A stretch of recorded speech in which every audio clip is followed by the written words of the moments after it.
pessoal, tudo bom? João Carlos aqui da Brasil Comissionamento, falando sobre agora de transformador de potência, né? Dar uma dica aí pro pessoal. Tem alguns colegas meus que são da área pregial e da área residencial, querendo entender um pouco, né? Conhecer um pouco sobre transformador de potência, transformador de distribuição. Eu vou falar um pouco sobre esse tipo de transformador, um breve resumo assim para entender quais são as características de cada componente, né? O que faz cada tipo de componente, que isso aqui a gente chamamos de são os acessórios, né? São as proteções físicas do transformador.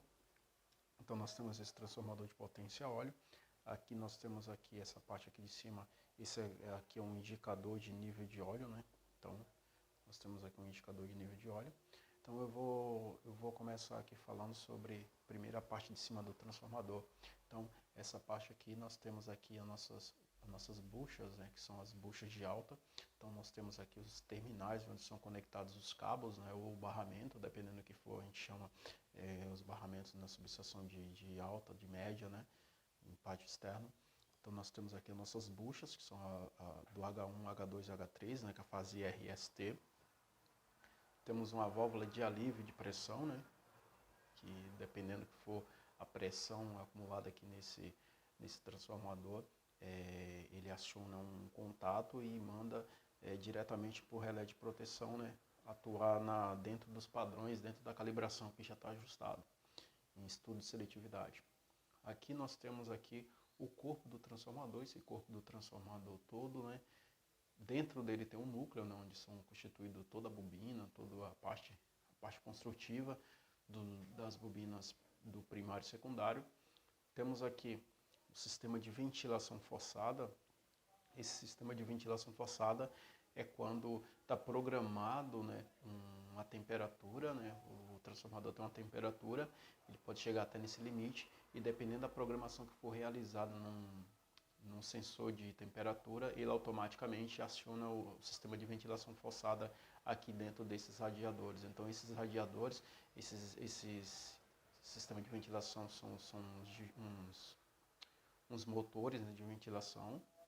Tem uns motor que tem um sistema de ventilação forçada, ele é acionado através quando o sensor acha uma temperatura, acha que isso aqui está muito acima do valor permitido, então ele começa a refrigerar automaticamente, né? O sistema começa o funcionamento automaticamente. Temos os radiadores, eles são abertos aqui em aresta, né? Alguns não têm sistema de ventilação forçada, para até mesmo que o ar consiga, né, passar, ele é um resfriamento natural, né? O ar passa por aqui, então ele tem uma ventilação forçada naturalmente. Bom, temos aqui o nosso trilho, onde o transformador vai ser conectado, né? O transformador vai ficar em cima sobre esse trilho precisa ser aterrado para ficar no mesmo potencial do transformador. Temos um ponto de aterramento também, né? Onde o transformador precisa ser aterrado, né? Então nós precisamos aterrar esse ponto também. Temos essas rodas, as rodas 1, 2, 3 e lá atrás é a quarta roda, que são rodas bidirecionáveis, né? Você consegue movimentar essas rodas em 360 graus, né? Então para poder você estar ajustando aí no trilho, né? Temos aqui, esse aqui é digamos como se fosse uma manopla de acionamento, né? Você aciona, você gira, né? Sentido 1, 2, 3, dependendo da quantidade de taps. Isso aqui é específico para esse tipo de transformador, né? É tipo um volante que você seleciona, se tiver 5 taps de operação, você vai selecionando, cada vez que você muda esse tap operacional, ele muda uma tensão maior do teu primário para o secundário. Então é o acionamento de comutação de tap. Então cada vez que você faz essa mudança para o tap 1, ele faz uma tensão circular no teu primário, para o secundário vai diminuir, e assim sucessivamente, né? Temos os nossos isoladores secundários, esses isoladores do isolador do X1, X2, X3, e o nosso X0, né, que é o nosso neutro. Pode ser aterrado também ou isolado, tá? Na nossa sequência, nós temos aqui a nossa janela de inspeção, que a gente utiliza muito para fazer uma inspeção, caso seja necessário, dentro do transformador. A maioria das vezes é utilizada em fábrica, né? Para poder fazer uma inspeção em etapa de fábrica, algumas coisas, ver como é que está o tanque, a parte interna dentro. Aqui nós temos o nosso relé de gás, que a partir do momento que for determinado em encontrar o nível do óleo mais baixo, porque aqui ele fica imerso a óleo também. Então, automaticamente vai criar uma concentração de gás. Se ocasionar isso, ele automaticamente vai acionar um contato e vai mandar diretamente para o relé também de proteção acionando. Então, lá no relé nós iremos conseguir ver que foi acionado através do relé de gás, né? Então, o sistema de proteção ele vai desligar o disjuntor que alimenta esse transformador e esse transformador vai ser desligado automaticamente. Aqui nós temos esse tanque de expansão, né? Esse tanque de expansão é onde o nível do óleo vai estar até aqui em cima, onde a gente vai ter o indicador de nível de óleo. Esse tipo de transformador ele pode ter um termômetro dos enrolamentos, né? Eu não coloquei aqui porque teria que ser muita coisa para eu estar colocando um termômetro dos enrolamentos, para a gente ver como é que está a temperatura do enrolamento interno, né? E também poderia estar colocando a parte de comando, né, na parte de trás, né, para poder você fazer as ligações.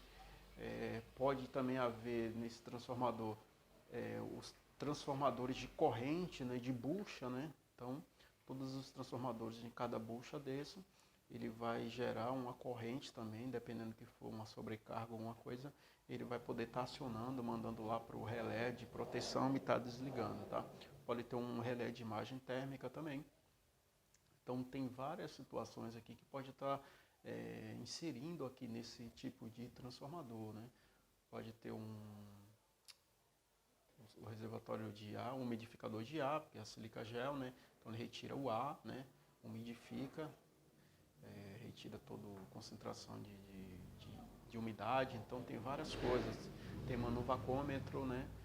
Então tem bastante coisas que poderiam estar inserindo aqui nesse tipo de transformador. Então foi só uma noção assim básica, bem rápida para vocês entenderem. Esse pessoal daí da parte de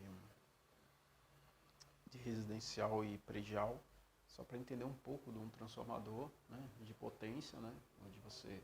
Então esse tipo de transformador também você poderia estar colocando aqui uns para-raios, né, os para-raios aqui de entrada, né, os para-raios conectados aqui, ó. Entendeu? Então, só para ter uma ideia aí, pode ser um transformador de 69 kV para 13.8, então ele pode ser que ele esteja vários taps, 5 taps, 6 ou 10 taps. Então depois é realizado vários ensaios, né? Tanto em fábrica, depois de ser instalado em campo e depois nas manutenções preventivas. Então tem vários tipos de ensaios que é realizado. Um ensaio muito importante também são os ensaios de fator de potência nessas buchas capacitivas aqui, né? Então se você tem umas buchas aqui, você precisa fazer os ensaios de fator de potência. Então iria realizar também os ensaios de isolamento entre primário e secundário, carcaça, né? E entre todos os primário e secundário, que eles são isolados, né? Então são isolados tanto para a carcaça quanto entre eles, tá? Então é isso aí, só uma ideia para ter um pouco de conhecimento, tá bom, pessoal? Valeu!